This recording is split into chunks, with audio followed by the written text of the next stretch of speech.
I'm David Boyle and I'm quitting alcohol. So I took my guests up to the Blue Mountains today. It's been a while since I've been to the Blueies, but it brought back some fucking memories. I almost died out there with my man fucking Morgan Jones and Courtney Jones. I haven't got time to tell the full story, but I'll tell it tomorrow or Thursday or something. I'll tell it this week. I've been meaning to tell it forever. And I'll have to tell it before my memory is absolutely cooked. But it's a good one. So Mark and his missus, they're sort of like more into nature and shit like that now.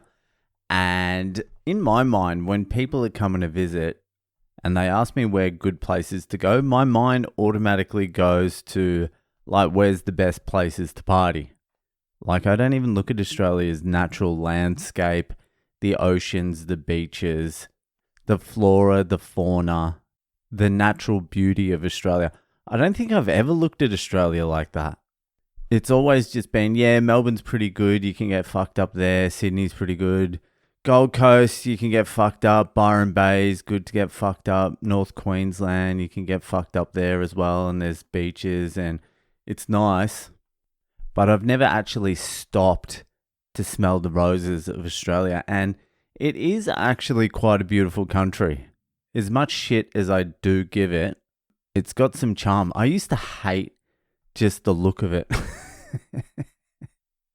Like on long drives through like Victoria and like New South Wales, it always just had this color. The trees are eucalyptus, so they had like this grey, bluey sort of green color. And I just hated it. I just found it so fucking boring. I was like, oh my God, just give me some goddamn color. Give me a different color besides that grey. And especially in Melbourne, so the fucking sky would be grey. The road would be grey. The trees are a tinge of grey. I just found it monotonous and boring as fuck. But there is other things to do in Australia besides get fucked up. I haven't switched my brain over yet though.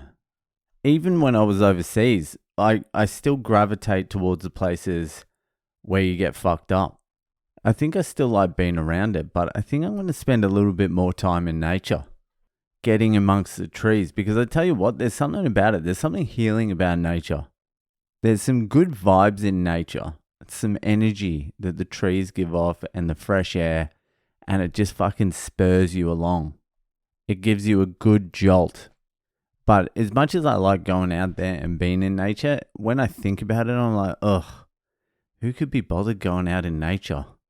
Like, for most of my life, I didn't give a fuck about nature. I didn't want to be in it. I didn't care. Just give me somewhere where they fucking serve some booze or you could buy some booze. And I was there. Even like camping with booze, I wasn't that into. Mainly because the people who like going camping were absolute fucking nightmares. And I just never wanted to go out with them. Camping and fishing cunts are like a different breed. That's a whole different human. Like someone who doesn't have to Google how to do a fishing knot for a fishing line when they go fishing is a whole different other dude. They can also like figure shit out mechanically and all that sort of stuff. I can sort of do a little bit of that now because of my fucking apprenticeship in the cranes, but there's cunts that are just natural at doing that shit. I am not one of them. Actually, even when I do go fishing, I'm just praying I don't catch a fish. I'm like, what the fuck am I going to do if I actually catch a fish? Then I've got to take it off the hook. And every single time I've ever taken a fish off the hook, it's fucking stabbed me. Like some mysterious spike has gone into my hand.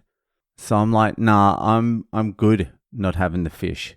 And to be honest with you, it's very rare to catch a fish when you cast out and the bait flies off your hook as you're casting.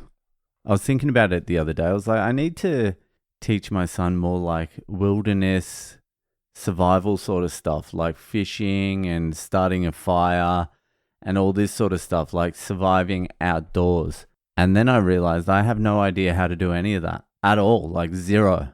Even if you sent me outdoors with a lighter, I don't think I could get a fire going.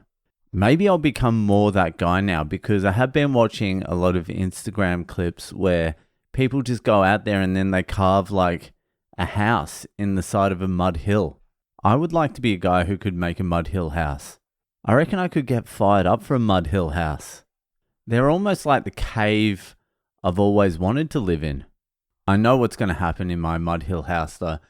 As soon as I get inside, it's going to collapse on top. It's going to fucking collapse on top of me. I'll be in there with my one candle and my meditation fucking cushion, and I'll be 5 minutes into the start of my enlightenment, and the whole thing will collapse in on my head. The perfect ending to the perfect life. Anyway, I'm fucking starting everything tomorrow. I'll have one coffee tomorrow morning, that's it. And then I'm off the coffees again. I'm buying some yerba mate. I'm back on the mates. I'm back in the gym. I'm back eating fully healthy. I'm fucking going back to jits. Instead of scrolling Bitcoin Twitter at night, I'll be reading books. I've got my Kindle fucking fired up. It's all happening. The train is getting back on the tracks, and I'm looking forward to it. Anyway, we got the Degeni Diaries coming out tomorrow. We've got my man, comedian, Irish legend, the Cork man himself, Mark O'Keefe, on the Degeni Diaries this week. So if you want to listen to that, get on the Patreon. There were 14 decliners on the Patreon this week. Thank you very much for taking your credit cards right down to the very limit. So close to maxed out that you couldn't even get a pint through. I love it. 14 people managed to do that. I would say 5 or 6 probably lost their credit card, but the rest just maxed out. And while we're here, I just want to give a shout out to fucking Martin Scott, who joined the Patreon to make up for the decliners. Thank you, Marty. Appreciate it. That'll do for tonight, and I'll see you the fuck later.